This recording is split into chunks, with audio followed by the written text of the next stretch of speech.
This is going to be one of the most important blogs you might have ever heard from me personally. I've already addressed some of the incidents of sexual abuse and crimes against children. Statutory rape.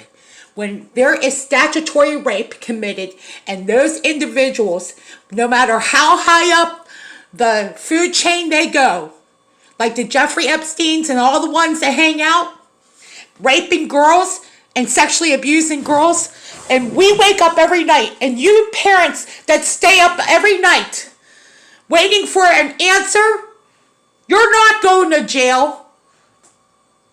Some of the parents have been felt responsible because they left their children in the proximity of a registered sex offender or a convicted molester, a convicted sex offender.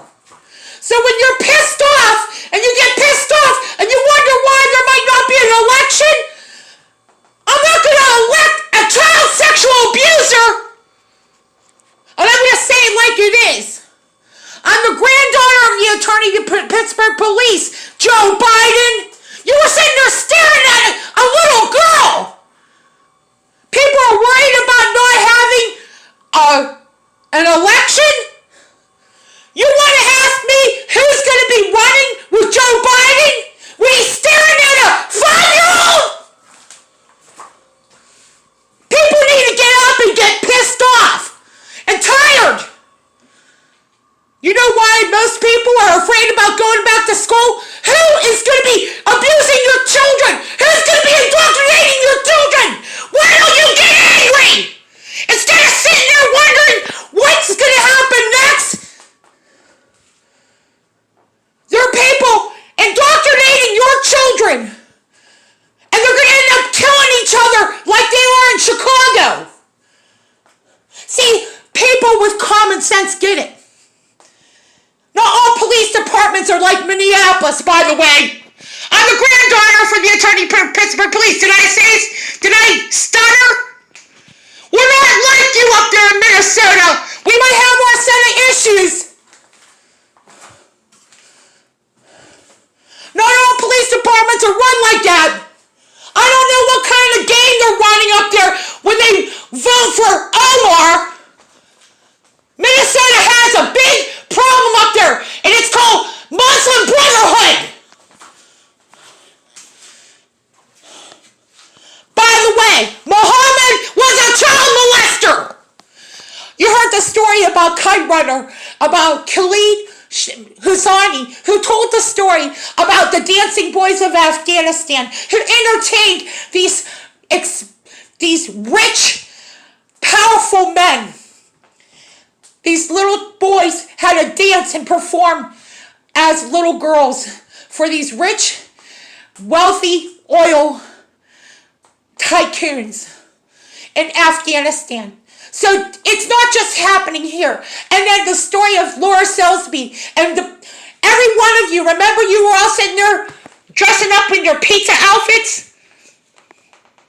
Some of you people who were raping babies or raping children and then sitting there flattering yourself? You ought to be ashamed of yourself for being a human excrement!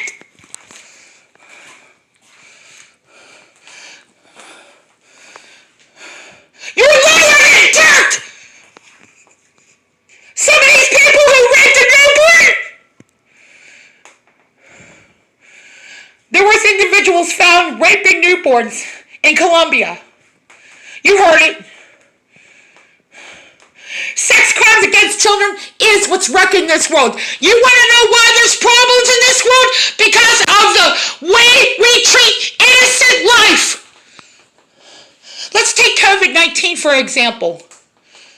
How many people would let your elderly parents in your fragile condition, vulnerable to possibly getting sick, and then find out that someone in the higher up you go, that you have more say than the average Joe or the common person?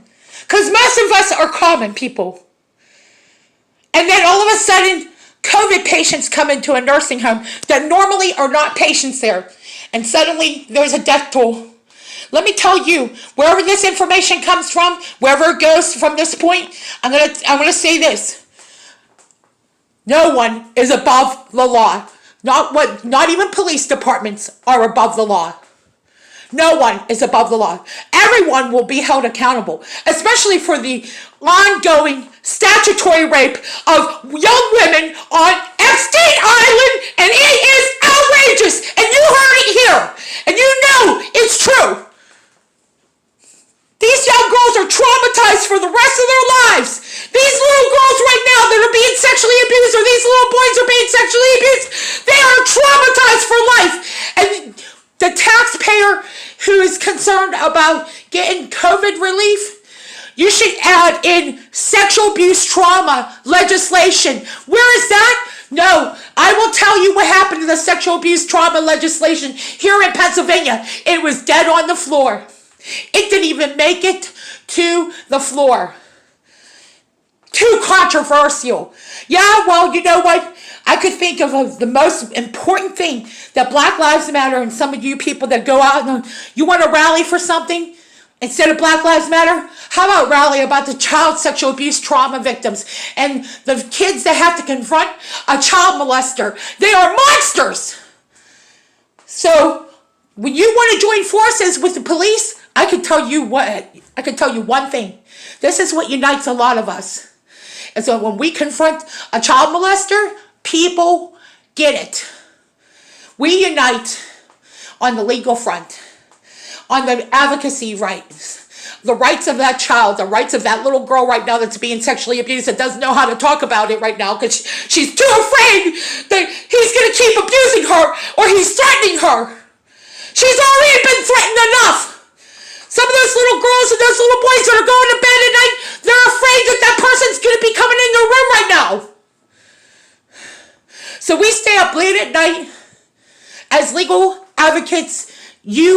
Those of you who are going to law school, they don't want to see any legislation on the Pennsylvania House floor after thousands of children were raped in a pedo ring, and I was there and I watched it. I confronted the pedo. He had raped 11 boys. He had raped 11, a 4-year-old little boy. He slept with little babies. He was that freaking sick. And I'm the granddaughter from the Pittsburgh police. Back to blue.